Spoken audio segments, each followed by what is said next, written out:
ஆரோக்கியத்தை நான் உங்களோடு பகிர்ந்து கொள்ள ஆசைப்படுகிறேன். 1 சரீர ஆரோக்கியம், 2 விசுவாசத்திலே ஆரோக்கியம், 3 ஆவிக்குரிய ஆரோக்கியம். இந்த 3 ஆரோக்கியத்தையும் மறந்துடாதீங்க. ஒரு சின்ன பிரசங்கத்தை உங்கள் மத்தியிலே நான் சொல்ல ஆசைப்படுகிறேன். எல்லாரும் இருந்தவனமாக கண்களை மூடி தலைகளை தாழ்த்தி உள்ளத்தின் ஆழத்திலிருந்து ஆண்டவரை பார்த்து, இந்த அருமையான பரிசுத்த ஓய்வு நாள் ஆராதனையிலே கர்த்தர் ஈவாய் இரக்கமாய் நம்மை அழைத்து வந்திருக்கிறார். அந்த ஆண்டவர் உண்மை உள்ளவர். நமக்கு ஏற்ற வார்த்தைகளை தரும்படியாக கண்களை மூடி நாம் ஜெபிக்கலாம். எங்களை நேசிக்கிற நல்ல ஆண்டவரே, இந்த நல்ல அருமையான வேலைக்காக நன்றி செலுத்துகிறோம். கிருபையாய் கர்த்தர் எங்களை கண்ணின்மணி போல நடத்தி வந்திருக்கிறேன். அந்த அன்புக்காக நன்றி. இந்த 8 மாதங்களை கடந்து 9வது மாதத்திலும் இந்த அருமையான பரிசுத்த முதல் ஓய்வு நாளிலே உம்முடைய சமூகத்திலே வந்து நிற்பதற்கு எங்களுக்கு உதவி செய்து உம்முடைய வார்த்தைகளை பெற்றுக்கொள்ளும்படியாகவே நாங்கள் வந்திருக்கிறோம். நீர் எங்களுடைய இருதயங்களை உம்முடைய வார்த்தைகளை பெற்றுக்கொள்ளும்படியாய் தகுதிப்படுத்தும். தரை மட்டும் எங்களை தாழ்த்துகிறோம். ஆண்டவராய் இயேசுவின் மூலமாய் வேண்டிக் கொள்கிறோம் நல்ல பிதாவே. நெருக்கத்தின் எல்லை புரிந்தவரே, பெருக்கமா ஆசீர்வதிப்பவரே, நெருக்கத்தின் எல்லை புரிந்தவரே, பெருக்கமா ஆசீர்வதிப்பவரே. ஆனால் ஒன்று மட்டும் தெரியும், நான் உங்க தோளுல.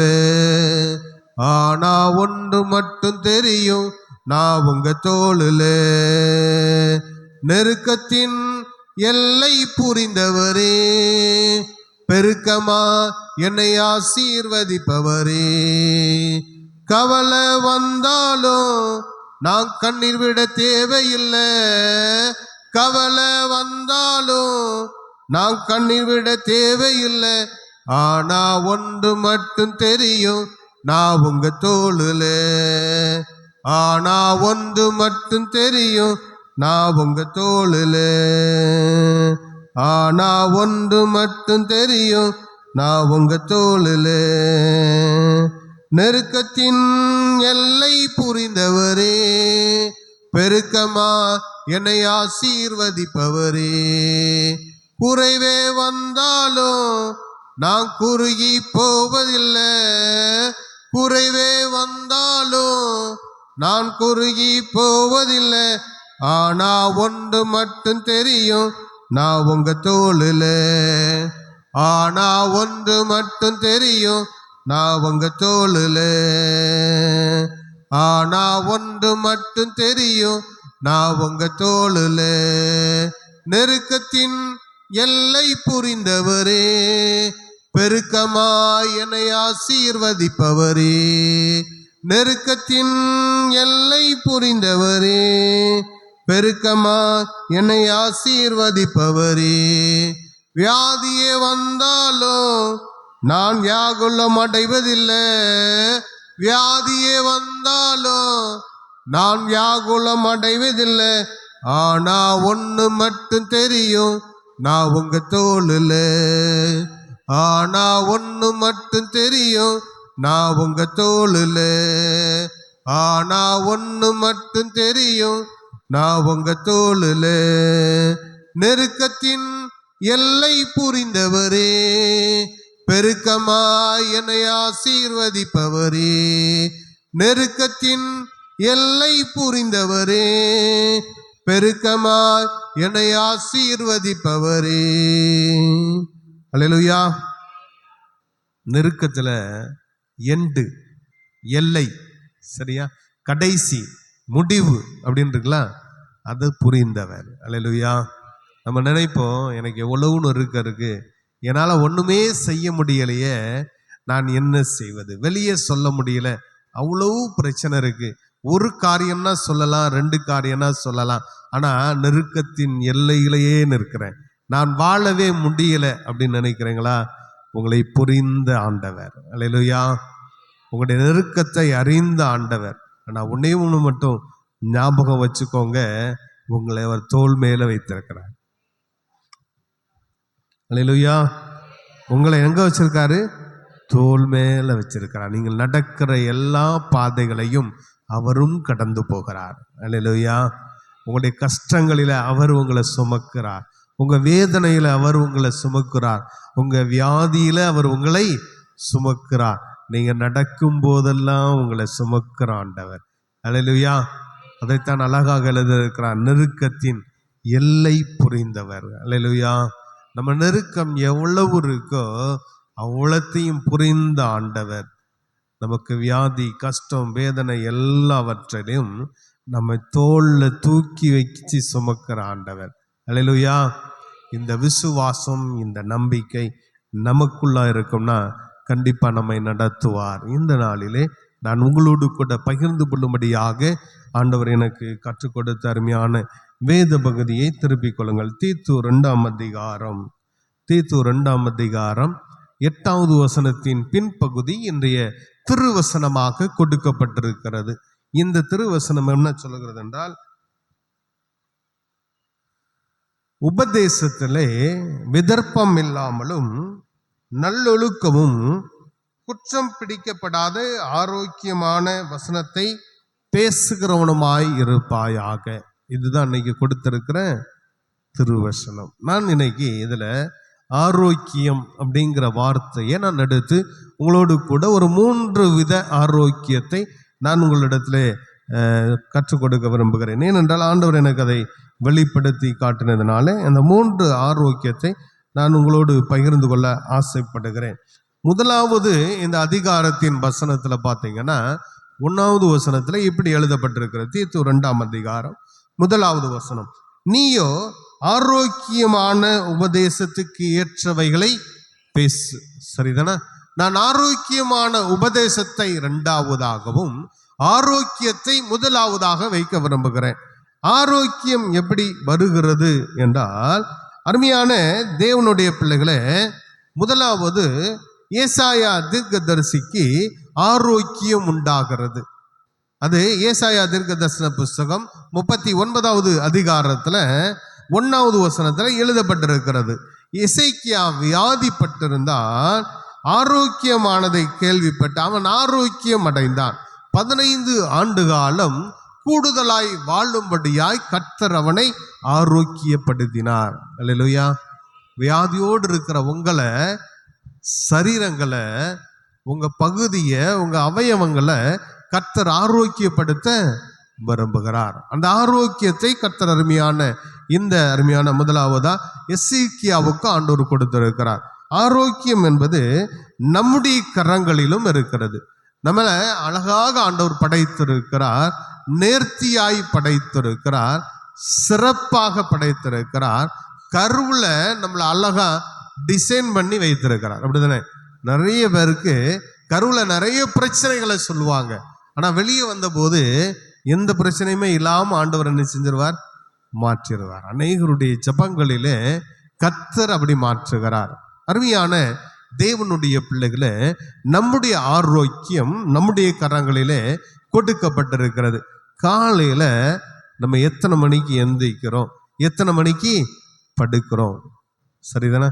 நம்ம ஒரு நாளைக்கு எவ்வளவு நேரம் தூங்குறோம், எந்த டைம் சாப்பிட்றோம், எந்த டைம் தண்ணி குடிக்கிறோம், இது எல்லாம் ஆண்டவர் சிஸ்டமேட்டிக்கா நமக்கு கொடுத்திருக்கிற சரீரம். அப்படிதானே? எதுவும் தேவையில்லாம நம்ம சாப்பிட்டோம்னா அது என்ன செஞ்சிடும்? பிரச்சனையா மாறிடும். அப்படிதானே? நமக்கு இது தேவையில்லைன்னு தெரியும், அதை சாப்பிட்டோம்னா அந்த உடம்பு ஏற்றுக்கிடாது. அப்படிதானே? ஆண்டவர் அழகா படைத்திருக்கிறார். இந்த ஆரோக்கியத்தை நம்ம என்ன செய்யணும்? காத்துக்கொள்ள வேண்டும். அருமையான ஒரு தாய் இப்படி வருகிறார். ஆண்டவராய் இயேசு கிறிஸ்து வரார். ஆண்டவரே, என்னுடைய மகள் சுகவீனமாக இருக்கிறார், நீங்க என்ன செய்யுங்க, என் மகளுக்கு சுகத்தை கொடுங்க அப்படின்ன உடனே ஆண்டவர் சொல்றாரு, காணாமல் போன இஸ்ரவேலருக்காக நான் அனுப்பப்பட்டேனே அன்றி மற்றவங்களுக்கு கிடையாது அப்படின்ட்டார். உடனே அந்த அம்மா சொன்னாங்க, இல்லையா, நீங்க சொல்ற மாதிரி அல்ல, என்னுடைய மகளுக்கு ஆரோக்கியம் வேணும், ஆனா நீங்க சொல்றது கரெக்டு தான், பிள்ளைகளின் அப்பத்தை எடுத்து நாய்க்குட்டிகளுக்கு போட மாட்டேன்னு சொல்லிட்டாரு. 2வது அப்ப அந்த அம்மா சொல்றாங்க, நாய்க்குட்டிக்கு போட மாட்டாங்க ஐயா, ஆனா பிள்ளைகளுக்கு கொடுக்கறத பிள்ளைங்க சாப்பிடும்போது சிந்தும்ல, அது கீழே விழும்போது இந்த நாய்க்குட்டிகள் பொறுக்கி சாப்பிடுமே. அல்லேலூயா. இந்த விசுவாசத்தை பார்த்த உடனே ஆண்டவர் சொன்னாரு, இஸ்ரவேலுக்குள்ளும் இப்படிப்பட்ட விசுவாசம் இல்லை. அந்த வசனத்தை பார்த்தீங்கன்னா மத்தேயு 15ஆம் அதிகாரம் 28வது வசனத்துல இப்படி இருக்கிறது. இயேசு அவளுக்கு பிரதியுத்தரமாக, உன் விசுவாசம் பெரியது, நீ விரும்புகிறபடி உனக்கு ஆக கடவது என்றார். அந்நேரமே அவள் மகள் ஆரோக்கியமானாள். அல்லேலூயா. மரணத்துக்கு ஏதுவான வியாதி கொண்டிருந்த அருமையான மகளின் ஆரோக்கியத்தை ஆண்டவரிடத்துல இவள் கேட்டு பெற்றுக்கொண்ட காரியம். அல்லேலூயா. ஆரோக்கியம் எங்க இருக்கு? ஆண்டவர்கிட்ட இருக்கு. அவர் சொன்னார், உன் விசுவாசத்தின்படி உனக்கு. விசுவாசத்தோடு அவர்கிட்ட கேட்கிற புறஜாதிகளுக்கே கர்த்தர் செய்கிறார் என்றால் இஸ்ரவேலருக்கு செய்வது அதிக நிச்சயம். அதனாலதான் ஆண்டவர் நம்மளை தெரிந்தெடுத்து வைத்திருக்கிறார். நாம போய் ஆண்டவர்கிட்ட என் மகள் சுகமடையணும்னு கேட்கிறோன்னா கண்டிப்பா ஆண்டவர் என்ன செய்கிறார்? கொடுக்கிறார். இதுல சொல்லப்பட்டிருக்கு, அந்த நேரமே அவளுடைய மகள் ஆரோக்கியமானாள். அல்லேலூயா. இந்த ஆரோக்கியம் ஆண்டவர் சமூகத்தில் இருக்கிறது. ஆரோக்கியம் என்பது சாதாரணமாய் கொடுக்கப்படுகிறது இல்லை. ஆண்டவர் இப்படி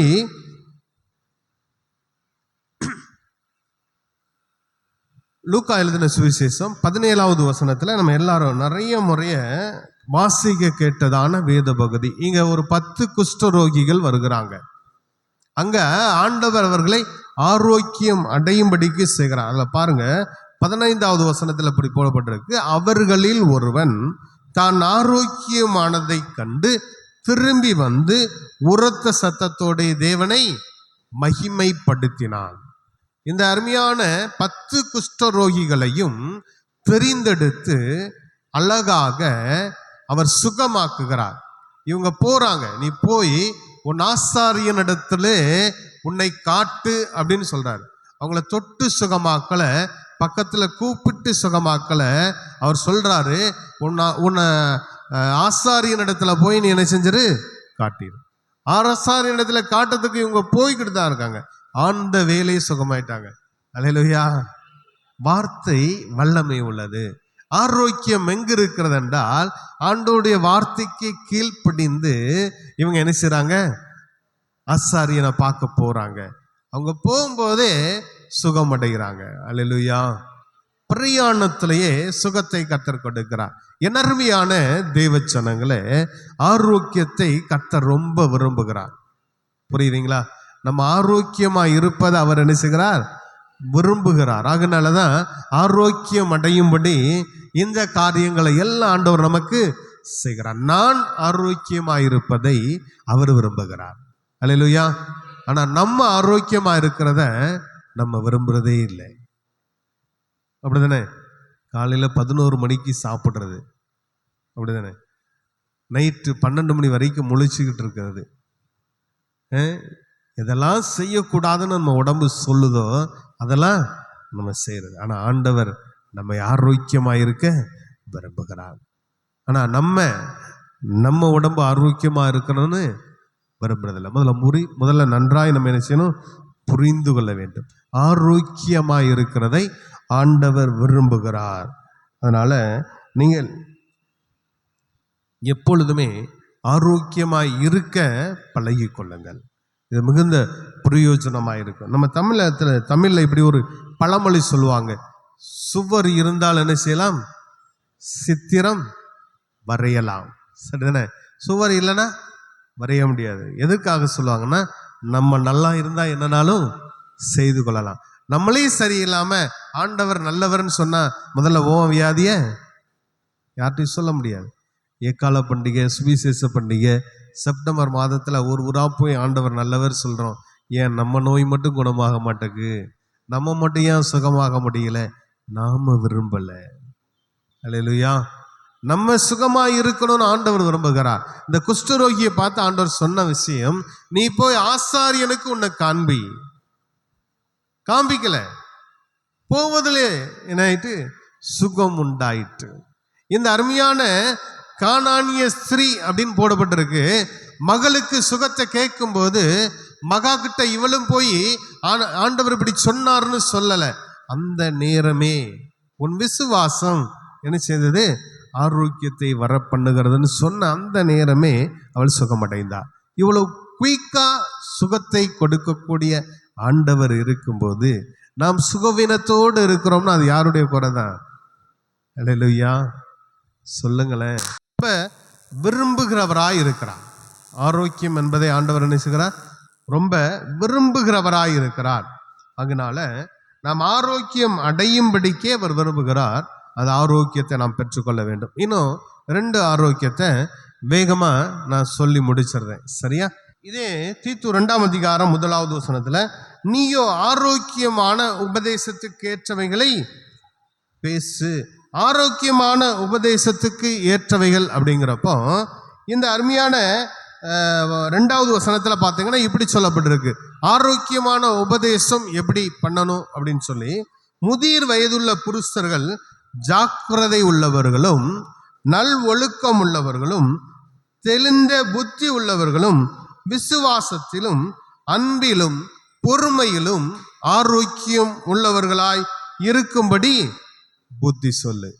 சொல்ல புரியுதா உங்களுக்கு? எதுல ஆரோக்கியம் தேவருக்கு? நல்லொழுக்கம், தெளிந்த புத்தி, விசுவாசம். விசுவாசத்துல ஆரோக்கியம் ரொம்ப முக்கியம். நான் இதுல உங்களுக்கு சொல்ல விரும்புகிறது, விசுவாசம் நமக்கு ஆரோக்கியமா இருக்கணும். அதுல குறைவு என்ன செய்யக்கூடாது, இருக்கக்கூடாது.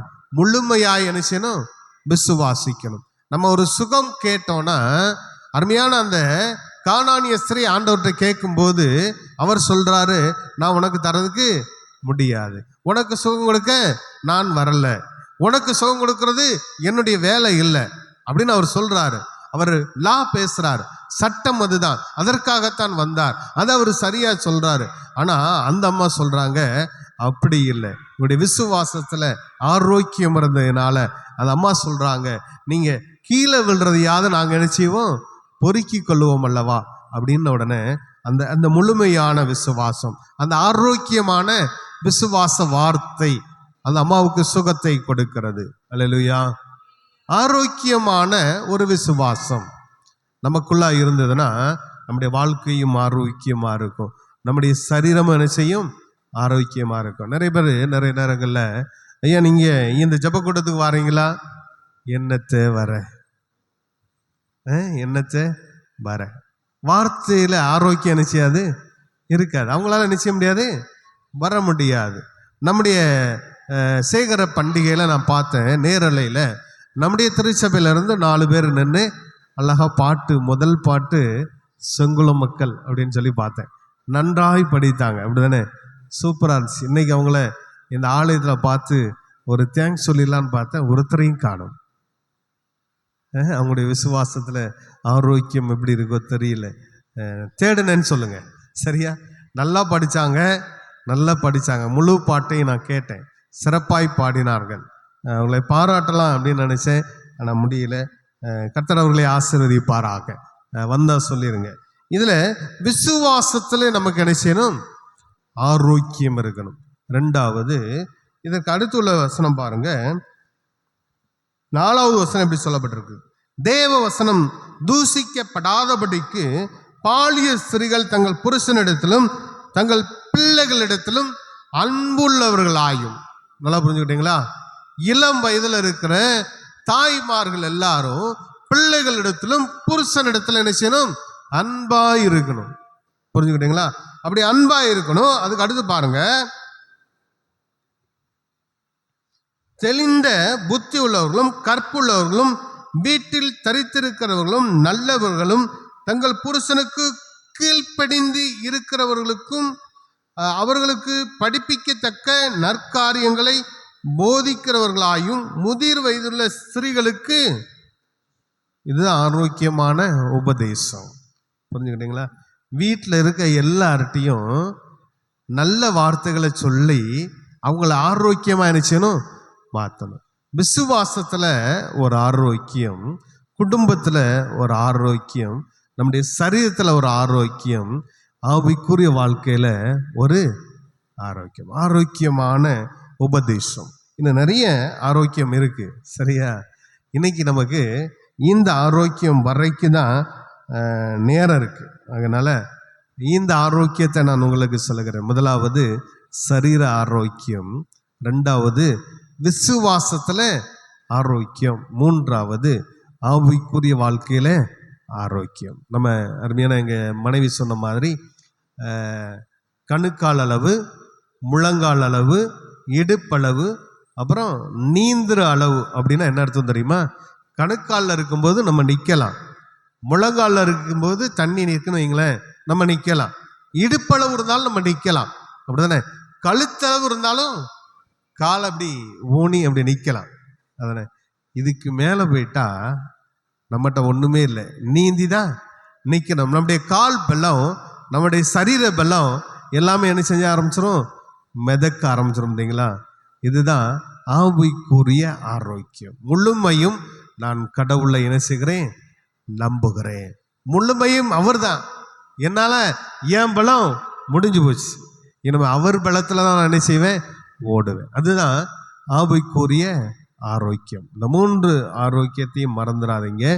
ஒன்று சரீர ஆரோக்கியம், ரெண்டு விசுவாசத்திலே ஆரோக்கியம், மூன்று ஆவிக்குரிய ஆரோக்கியம். இன்னும் இதுக்கு நிறைய ஆதாரங்கள் இருக்கிறது. அப்போஸ்தலர் நடபடிகள் 3ஆம் அதிகாரத்துலலாம் இருக்கிறது. அதையெல்லாம் மீண்டும் ஏதாவது சூழ்நிலையில் வரும்போது கண்டிப்பாக அதை நான் உங்களிடத்தில் பகிர்ந்து கொள்ள ஆசைப்படுகிறேன். தீமோத்தேயுவிலும் இதை குறித்து ஆரோக்கியமான உபதேசத்தை குறித்து தெளிவாக எழுதி வைத்திருக்கிறார். 1ஆவது அதிகாரத்தில், தீமோத்தேயு 6ஆவது அதிகாரத்தில் இதெல்லாம் பார்த்தீங்கன்னா அதில் அழகாக எழுதி வைத்திருப்பார். அந்த ஆரோக்கியமான உபதேசத்துக்கு ஏற்றவைகள் எதெல்லாம், அதை எப்படியெல்லாம் நம்ம செய்யணும்னு சொல்லி நீங்கள் வீட்டில் அழகாக போய் வாசித்து பார்த்து கொள்ளலாம். அப்போஸ்தலர் 4ஆம் அதிகாரத்தில் 9ஆவது வசனத்திலையும் ஒரு ஆரோக்கியம் இருக்கிறது. அதனால இந்த ஆரோக்கியம் அநேகம் கர்த்தர் நமக்கு கொடுத்திருக்கிறார். இந்த மூன்று ஆரோக்கியத்தை இந்த நாளிலே நான் உங்களை சொல்வதற்கு கர்த்தருக்கு உதவி செய்தார். அதற்காக ஆண்டவருக்கு நன்றி சொல்லுகிறேன். முதல் ஆரோக்கியம் சரீரம், ரெண்டாவது ஆரோக்கியம் விசுவாசம், மூன்றாவது ஆவிக்குரிய ஆரோக்கியம். அதனா இந்த மூன்றுலேயும் ஆரோக்கியமாக இருந்தால் கண்டிப்பாக இவர் இதை அதிகாரம் முடியும் போது பார்த்தீங்கன்னா சொல்லுவார். அருமையான பவுல் தீத்துக்கு எழுதும்போது சொல்லியிருப்பார், நல்ல போராட்டத்தை என்ன செய்கிறேன்? போராடி இருக்கிறேன், எனக்கு நீதியின் கிரீடம் இருக்கிறது, ஜீவன் நித்திய ஜீவன் எனக்கு உண்டுன்னு சொல்லி அவர் அந்த கீழே உள்ள வசனங்களிலே சொல்லியிருக்கிறார். அந்த நித்திய ஜீவனை பெற்றுக்கொள்வதற்கு இந்த மாதிரியான ஆரோக்கியம் நமக்கு ரொம்ப தேவை. அல்லேலூயா. கர்த்தர் தாமே உங்கள் ஒவ்வொருவரையும் அளவில்லாமல் ஆசீர்வதிப்பாராக. ஆமென்.